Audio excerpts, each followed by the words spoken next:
Hello all, welcome to Aurora IAS. నేను doctor Srihari Kakarla. వీడియోలోకి వెళ్ళడానికి ముందు ముఖ్యమైనటువంటి సమాచారం. టీజీపీఎస్సీ గ్రూప్ 1 మెయిన్స్కి సంబంధించినటువంటి పర్సనల్ మెంటర్షిప్ అరోరా ఐఎస్ నేతృత్వంలో జరుగుతుంది. ఈ మెంటర్షిప్లో భాగంగా ప్రతిరోజు మీకు ఉదయం ఇంపార్టెంట్ థీమ్స్ని డిస్కస్ చేసి ఈవినింగ్ దానిపైన టెస్ట్ కండక్ట్ చేయడం జరుగుతుంది. దీంతోపాటు వారాంతంలో వీకెండ్ టెస్ట్, గ్రాండ్ టెస్ట్లు కూడా కండక్ట్ చేస్తారు. దీంతోపాటు జియోగ్రఫీ, ఎన్విరాన్మెంటల్ మాడ్యూల్స్ కూడా 100 మార్కులకు సంబంధించినటువంటి మాడ్యూల్స్, అదేవిధంగా జనరల్ ఎస్సే కూడా మాడ్యూల్స్ రూపంలో మనకు అందుబాటులో ఉన్నాయి. ఇవి ఆన్లైన్, ఆఫ్లైన్ రెండింటిలో కూడా లభిస్తాయి. ఇచ్చినటువంటి డిస్క్రిప్షన్ ద్వారా ఆన్లైన్లో కోర్సులు మీరు జాయిన్ అవ్వచ్చు. లేకపోతే 9346265766 ఈ నెంబర్కి ఫోన్ చేయడం ద్వారా సమాచారాన్ని తెలుసుకోవచ్చు. Wish you all the best. Third component ఏంటి? థర్డ్ కాంపోనెంట్ అన్నది ఇలా రాసుకోవచ్చు. థర్డ్ కాంపోనెంట్ని ఇలా అనుకోవచ్చు. ఇందాక నేను చెప్పినటువంటి అంశమే. మళ్ళీ పర్యావరణవాదం అంటే ఏంటి? పర్యావరణవాదాన్ని ప్రోత్సహించడంలో న్యాయస్థానం లేదా అత్యున్నత న్యాయస్థానమైనటువంటి సుప్రీంకోర్టు లేదా న్యాయ వ్యవస్థ యొక్క పాత్ర ఏంటి? What is environmentalism? What was the role played by the supreme court or judiciary? What was the role played by the Supreme Court or judiciary in promoting the environmentalism in India? So భారతదేశంలో పర్యావరణవాదాన్ని ప్రోత్సహించడంలో భాగంగా న్యాయ వ్యవస్థ పాత్ర ఏంటి, లేదా supreme court ఇచ్చినటువంటి judgements ఏంటి అన్న కంటెక్స్ట్లో అడిగినప్పుడు ముఖ్యమైనటువంటి జడ్జిమెంట్స్ నేను కొన్ని చెప్తాను. పర్యావరణవాదానికి సంబంధించినటువంటి ముఖ్యమైనటువంటి జడ్జిమెంట్స్ గుర్తుపెట్టుకోండి. మీరు ఎలాగైతే పాలిటీ చదువుతున్నప్పుడు Kesavananda Bharati case, Berubari case, Minerva Mills case, LIC of India case, ఇటువంటి ముఖ్యమైనటువంటి కేసెస్ని కోట్ చేసుకొని బేసిక్ స్ట్రక్చర్ అన్నప్పుడు, లేకపోతే సమాఖ్యవాద వ్యవస్థ గురించి, ఫెడరలిజం గురించి మాట్లాడుతున్నప్పుడు ఎలాగైతే ఈ కోర్ట్స్ని పెట్టుకొని మీ యొక్క ఆర్గ్యుమెంట్ని జస్టిఫై చేసుకుంటూ వెళ్తారో, అదేవిధంగా ఎన్విరాన్మెంట్ గురించి వచ్చినప్పుడు ఈ కేసెస్ ఖచ్చితంగా రాయాలి.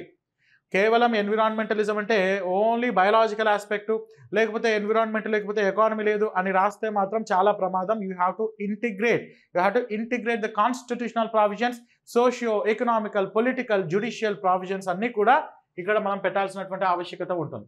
ముఖ్యమైనటువంటి case Ratlam municipality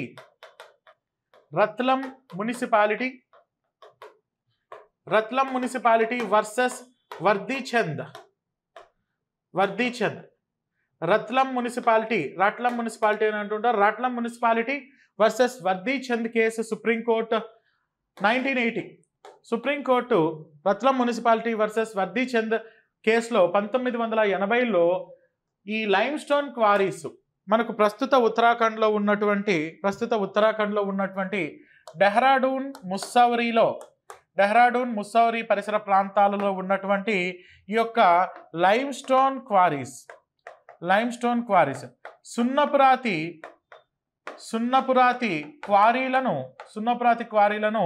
మూసివేయవలసిందిగా supreme court order ఇచ్చింది. ఎందుకని సుప్రీంకోర్టు ఆర్డర్ ఇచ్చింది అంటే, ఇచ్చింది మంచిది. దేనికి సంబంధించి అంటే పర్యావరణ కాలుష్యానికి అవి కారణమవుతుంది అని, హిమాలయాల జీవ వైవిధ్యానికి ముప్పు వాటిల్లే అవకాశం ఉందని, సున్నితమైనటువంటి భౌమ్య స్వరూపమైనటువంటి హిమాలయ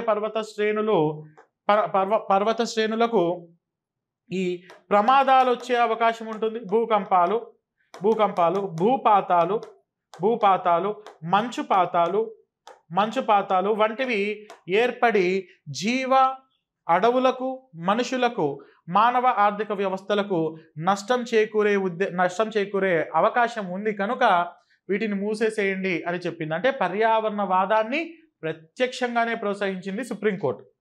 రెండవది B L Vadhera versus union of India case 1996. 1996లో వచ్చినటువంటి ఈ కేసు కూడా చాలా ప్రముఖమైనటువంటి, గుర్తుంచుకోవాల్సినటువంటి కేసు. 1996లో right against environmental pollution and to have clean environment is a fundamental right to be found in article 21 read with article 48A of the constitution అని supreme court అభిప్రాయపడింది. అంటే ఏంటి? 1996లో వచ్చినటువంటి ఈ జడ్జిమెంట్లో సుప్రీంకోర్టు ఏమనింది అంటే, జీవించే హక్కు ఆర్టికల్ 21 ప్రకారం జీవించే హక్కు అనగా పర్యావరణంలో కాలుష్యరహితమైనటువంటి పర్యావరణం ఉండడం, కాలుష్యరహిత పర్యావరణంలో జీవించడం అన్నది, లేదా ఆరోగ్యవంతమైనటువంటి వాతావరణంలో జీవించడం అన్నది ప్రాథమిక హక్కులో అంతర్భాగం అని చెప్పింది. అంటే తద్వారా ఏమైంది, ఎన్విరాన్మెంటలిజం లేదా పర్యావరణ కాలుష్యం అన్నది పర్యావరణ కాలుష్యాన్ని నిషేధించి పర్యావరణం యొక్క రక్షణ ప్రోత్సహించాలి అని ఈ అంశంలో సుప్రీంకోర్టు అభిప్రాయపడింది. అండ్ మూడవ అంశం కూడా Subhash Kumar versus state of Bihar case 1991లో it was held that right to live is a fundamental right under article 21 of the constitution and it includes జీవించే హక్కు. ఎలాగైతే ఆర్టికల్ 21 క్రింద జీవించే హక్కు అన్నది ప్రాథమిక హక్కు, అలా ఆ ప్రాథమిక హక్కులోనే it also includes right to enjoyment of pollution free water and environment. కాలుష్యరహిత వాయువు, కాలుష్యరహిత గాలి, కాలుష్యరహిత నీటిని కలిగి ఉండడం కూడా మన ప్రాథమిక హక్కులో భాగమే అని చెప్పింది.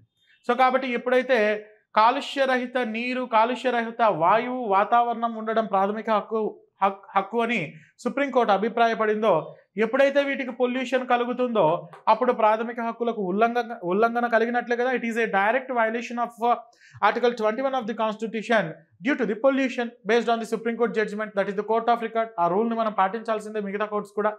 కాబట్టి పర్యావరణవాదాన్ని ఇది ప్రోత్సహిస్తుంది. పర్యావరణవాదాన్ని ప్రోత్సహించడంలో భాగంగా ఇది కూడా మనం కాన్స్టిట్యూషన్ని కూడా పరిగణలోకి తీసుకుంటాం. ఇంకొక అంశం సుప్రీంకోర్టుకు సంబంధించినటువంటి జడ్జిమెంట్స్లో మరి ఒక ముఖ్యమైనటువంటి judgment Vellore citizens welfare forum versus union of India case 1996. వేలూరుకి సంబంధించినటువంటి తమిళనాడులో వేలూరు డిస్ట్రిక్ట్కి సంబంధించినటువంటి case. Right against environmental pollution is implicit right to life enshrined under article 21 of the constitution. రాజ్యాంగంలోని 21వ అధికరణ ఏదైతే జీవించే హక్కును కల్పించిందో ఆ జీవించే హక్కులో అంతర్భాగం ఏంటి? Environmental pollution, against environmental pollution, వాతావరణ కాలుష్యం లేదా పర్యావరణ కాలుష్యం లేకుండా అంటే ఎన్విరాన్మెంటల్ పొల్యూషన్కి వ్యతిరేకంగా కాలుష్య రహితమైనటువంటి వాతావరణంలో జీవించడం అన్నది మన రాజ్యాంగంలో జీవించే హక్కులో అది అంతర్భాగం అని సుప్రీంకోర్టు పేర్కొంది. Right to leave is an integral part or right to leave means right to leave in pollution free environment అని సుప్రీంకోర్టు చాలా కరాఖండిగా తేల్చి చెప్పింది. చాలా ముఖ్యమైనటువంటి కేసు. ఈ పేరు ఇంపార్టెంటే, ఈ కేసు ఇంపార్టెంటే. ఎంసీ మెహతా గారు he was very prominent environmentalist, పర్యావరణవాది ఆయన. అదేవిధంగా he was also one of the famous lawyers also. ఈయన he filed a petition regarding Taj Mahal చుట్టూ ఉన్నటువంటి పరిశ్రమలను మూసివేయాలి, లేదంటే ఆ పారిశ్రామిక కాలుష్యం వలన ప్రపంచంలోని అద్భుతాల్లో ఒక అద్భుతమైనటువంటి మన తాజ్మహల్ పాడైపోతూ ఉంది అని ఆ తాజ్మహల్లో ఆగ్రాలో ఉన్నటువంటి ఈ కాలుష్యానికి కారణమవుతున్నటువంటి పరిశ్రమలను మూసివేయాలి అని ఈయన ఒక పిటిషన్ని వేశారు. ఈ పిటిషన్ని బేస్ చేసుకొని తాజ్మహల్ చుట్టూ ఉన్నటువంటి, అందుకని దీన్ని అప్పుడప్పుడు తాజ్ ట్రెపీజియం కేస్ అని కూడా అంటారు. సో ఈ తాజ్ ట్రెపీజియం కేసు తాజ్మహల్ చుట్టూ ఉన్నటువంటి 292 పరిశ్రమలను ఏవైతే బొగ్గు ఆధారంగా పనిచేస్తున్నాయో, industries which have been operating on coal based industries which are located within Agra, which are contributing to the pollution of Agra and which are degrading the Taj Mahal structure, one of the most important one of the wonders of the world. ఆ యొక్క పరిశ్రమలను close చేయండి అని చెప్పి article 292 పరిశ్రమలను మూసివేయవలసిందిగా supreme court జడ్జిమెంట్నిచ్చింది. అదే సందర్భంలో supreme court ఈ విషయం కూడా చెప్పింది, పర్యావరణ కాలుష్యం మీరు కల్పిస్తున్నారు అంటే it is violation of article 21, article 48A, article 51A and article 47 of the constitution. ఇందాక నేను చెప్పిన ప్రావిజన్స్ అన్నీ కూడా జీవించే హక్కుకి అది ఉల్లంఘన, ఆదేశిక సూత్రాల్లో 48A దానికి ఉల్లంఘన, ప్రాథమిక విధులు దానికి కూడా ఉల్లంఘన అండ్ ఆర్టికల్ 47 కూడా అని చెప్పి సుప్రీంకోర్టు అభిప్రాయపడింది. కనుక సుప్రీంకోర్టు పలు సందర్భాల్లో పర్యావరణవాదాన్ని ప్రోత్సహిస్తూ వస్తుంది. ఆ రకంగా పర్యావరణవాదం అన్నది భారతదేశంలో దృఢపడడంలో న్యాయ వ్యవస్థ కూడా judiciary also played very pivotal role in strengthening environmentalism. పర్యావరణవాదాన్ని దృఢపరచడంలో న్యాయస్థానం కూడా మంచి కీలకమైనటువంటి పాత్రను పోషించింది అని మనం చెప్తాం. దీనిపైన వచ్చే క్వశ్చన్కి ఏం రాస్తారు? ఇంట్రడక్షన్లో పర్యావరణవాదం అంటే ఏంటో రాస్తారు. పర్యావరణవాదం బాడీ పారాగ్రాఫ్లో పర్యావరణవాదాన్ని ప్రోత్సహించడంలో న్యాయస్థానాల పాత్ర లేదా న్యాయస్థానాల యొక్క జోక్యం లేదా న్యాయస్థానాల వలన పర్యావరణవాదం ఎలా దృఢపడింది అన్న విషయం క్రింది విధంగా చర్చించవచ్చు అని చెప్పి ఇంపార్టెంట్ కేసెస్ రాస్తారు.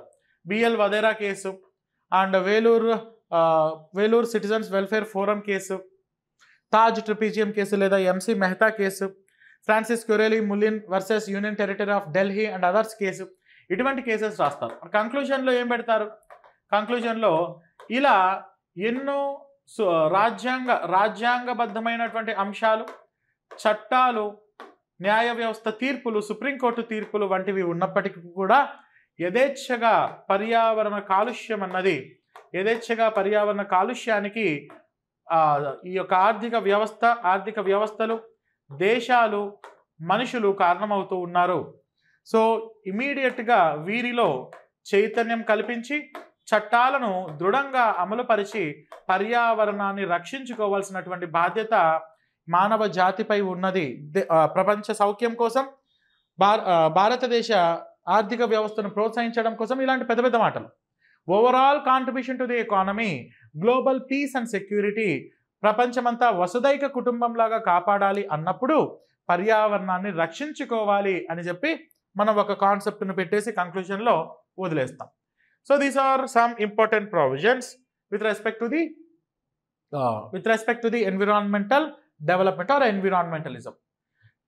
ఇప్పుడు ఇంకొక ఇంపార్టెంట్ కాన్సెప్ట్ ఉంది, ఇది రేపు చూద్దాం. ఇది కూడా చాలా important concept, role of various tribes. ఇప్పుడు దాకా ఎన్విరాన్మెంటలిజం పర్యావరణవాదాన్ని ప్రోత్సహించడంలో భాగంగా రాజ్యాంగ పాత్ర ఏంటి అండ్ పర్యావరణవాదాన్ని ప్రోత్సహించడంలో భాగంగా సుప్రీంకోర్టు పాత్ర ఏంటి, సుప్రీంకోర్టు లేదా న్యాయస్థానాల పాత్ర ఏంటి, పర్యావరణవాదం అంటే ఏంటి, ఎన్విరాన్మెంటలిజం అంటే ఏంటి, దీని యొక్క లక్ష్యాలు ఏంటి అన్న అంశాలు మనం గమనించాం. ఇప్పుడు పర్యావరణవాదాన్ని ప్రోత్సహించడంలో గిరిజన తెగల పాత్ర, వీటిలో వివిధ రకాలైనటువంటి గిరిజన ఉద్యమాలు, బిష్నాయ్ కమ్యూనిటీ గురించి మనం ముఖ్యంగా మాట్లాడాలి, బిష్నాయ్ తెగ గురించి మాట్లాడుకోవాలి. అదేవిధంగా సోలిగా ట్రైబ్ అండ్ చెంచు ట్రైబ్స్, గుజ్జర్స్, ఇలా రకరకాల గిరిజన తెగలు పర్యావరణవాదాన్ని ప్రోత్సహించడం, పర్యావరణ లేదా జీవ వైవిధ్య లేదా వన్యప్రాణుల రక్షణలో భారతదేశంలో గిరిజనుల పాత్ర ఏంటి, role of various tribes in conserving the environment, protection of wild life resources and conserving the biodiversity అన్న కంటెక్స్ట్ ని మనం చూద్దాం నెక్స్ట్ క్లాస్లో. Will meet in the next class.